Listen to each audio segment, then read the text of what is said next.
देखिए सट्टा क्या ये ऑनलाइन गेमिंग गैंग है, ठीक है ना।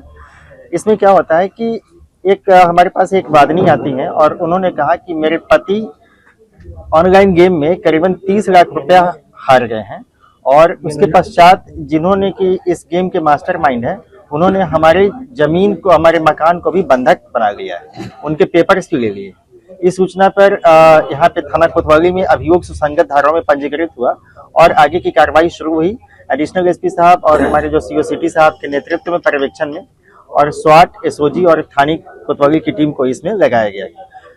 जब जैसे इस चीज को हम लोगों ने देखा तो एक ज्ञात हुआ कि यह सिर्फ एक गेम नहीं है, एक तरीके से पूरा आप समझिए कि एक नेटवर्क ऑफ गैम्बलर्स है, ठीक है, जो विभिन्न जैसे आयोजन होते हैं, आपके आईपीएल हो गए या अन्य कबड्डी के मैचेज हो गए, हॉकी के मैचेज हो गए या इस तरह से अन्य जो ऐसे होते हैं, इसमें बड़े पैमाने पे लोगों का पैसा जो है कि वो बेटिंग में लगाते हैं।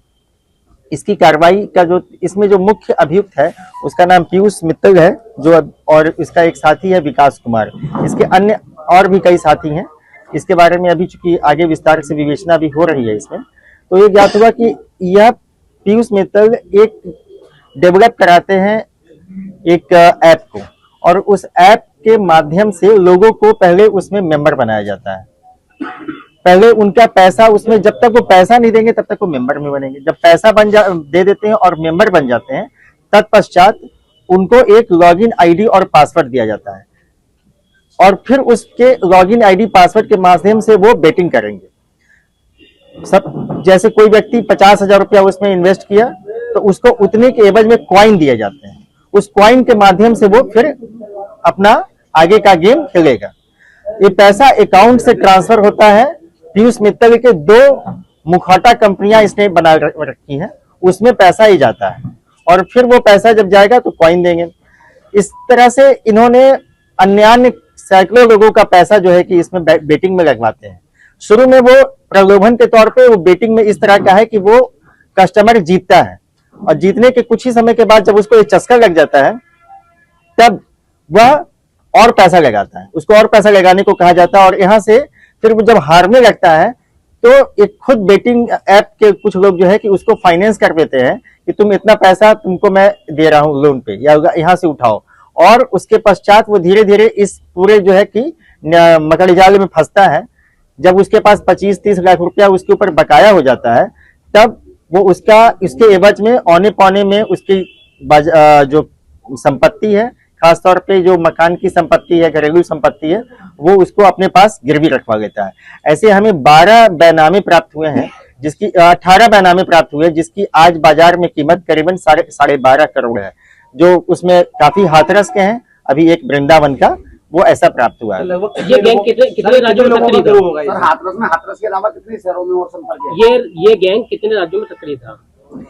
देखिए इस गैंग में जो काफी लोग हैं, ठीक है ना, लेकिन चूंकि ये विवेचना जैसे जैसे अभी आगे बढ़ेगी, ये बड़ी विवेचना है, ठीक है, और इकोनॉमिक ऑफेंसेस की विवेचना है, इसमें एक्सपर्ट्स की मदद भी ली जाएगी।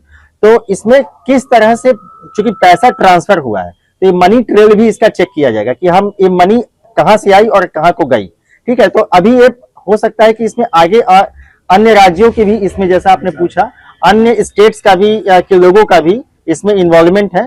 हम लोग वहां तक पहुंचेंगे और अभी तो इसके पास से करीबन 3 लाख से ज्यादा की नकदी बरामद हुई है, साथ ही 12.5 करोड़ रुपए के बैनामे के कागज प्राप्त हुए हैं। जो ऐप करवाते थे जिस माध्यम से, 2 ऐप का नाम है, एक का नाम महारानी ऐप है और दूसरे का एक अन्य ऐप है महाकाली के नाम से ऐप है, उसके नाम से है। सबसे बड़ी बात यह है कि यह इसमें एक जो हमारे जो कस्टमर परेशान होते थे कि यदि वो कोई कस्टमर हार गया और हारते हारते तो अब उसको फिर प्रलोभन देते थे कि तुम नया कस्टमर खोज के लाओ। जब नया कस्टमर आ जाता था और वो हारने लगता था, उसका भी एक सर्टेन परसेंटेज उस हारने वाले को दिया जाता था। इस तरह से एक लेवल मार्केटिंग एक आता था, यानी कि एक व्यक्ति हारा, अब वो फंस गया, जीतने की तलाश में उसने दूसरे कस्टमर को लेके आया, उसका पैसा हरवाया, उसका कुछ कमीशन मिला, वो हार गया, फिर तीसरे को लेके आए। इस तरह से काफी लोग इसमें आ जाते थे। और इस लोगों की गिरफ्तारी इसमें हुई है और कितने लोगों से पूछताछ हुई है और आगे देखिए देखिए, गिरफ्तारी तो अभी एक की हुई है, जो आपके सामने अभी प्रस्तुत हुआ, पीयूष मित्तल। इसमें अन्य काफी लोग हैं अभी, जैसे जिसने ऐप को डेवलप किया है, या फिर जो इसके और भी इसके पार्टनर्स हैं। ये ऐप को खरीदता भी था, ये 50-50% पे भी ऐप होता था। यदि जो डेवलप करके देगा उसके पास ही 50% जाएगा, 50% इसके पास रहेगा। इस तरह के इसने इस कारगुजारियों को किया है, और इसमें स्वाट, एसओजी और पुलिस ने अच्छा काम किया है। और अभी जब बैंक अकाउंट का जो है कि जब सघन रूप से चेक, माने इसमें कम से कम 1 दर्जन बैंक अकाउंट है अबाउट, उन बैंक अकाउंट को जब चेक किया जाएगा, अभी तो नकदी और बैनामा है, तो बैंक अकाउंट के पास अभी, जैसा कि इस आरोपी के कथनानुसार, करीबन 10 करोड़ रुपए का ट्रांजैक्शन हुआ है इसमें अन्य प्रदेशों की बात की जा रही है, जैसे इसमें केरल है, तमिलनाडु है, तमाम प्रदेशों का भी इसमें से लोगों की हार्जित हुई है जो पैसा की।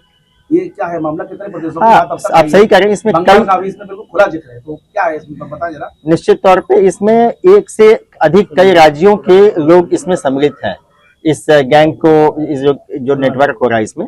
और हम उन सभी राज्यों से भी समुचित माध्यम से संपर्क करेंगे, और जो भी आरोपी है और जिन्होंने की आम जनता को परेशान किया है, और सालों से ये लोग इस काम को कर रहे हैं।